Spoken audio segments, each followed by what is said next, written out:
আসসালামু আলাইকুম রহমতুল্লাহ। দেখতে দেখতে পবিত্র মাহে রমাদানের আমরা শেষ পর্যায়ে চলে এসেছি। পবিত্র মাহে রমাদানের শেষ 10 দিনে কিছু গুরুত্বপূর্ণ আমল, সেটা হচ্ছে আমরা প্রতিদিন যদি কিছু টাকা যদি আল্লাহ রাস্তায় যদি দান করি পবিত্র লাইলাতুল কদরকে উদ্দেশ্য করে, তাহলে ওই দানটা যদি লাইলাতুল কদর রাত হয়ে পড়ে যায়, তাহলে 83 বছরের ইবাদত চেয়েও বেশি আমরা সওয়াব পাইতেছি। এরপর হচ্ছে আমরা সূরা ইখলাস 3 বার পাঠ করি, তাহলে আমরা কোরআন খতমের সওয়াব পাইতেছি।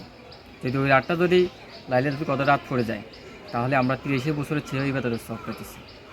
এরপর হচ্ছে কিছু নফল নামাজ পড়ি আমরা, যেমন তাহাজ্জুদ নামাজ সহ অন্যান্য যে নামাজগুলো।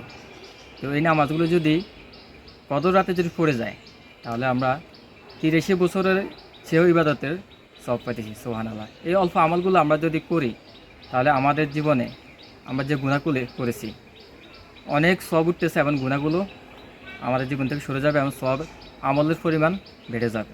তাই আসলে আমরা এই লাস্ট 10 দিন আমরা এই ছোটো ছোটো ইবাদতগুলো করি আমাদের জীবনে।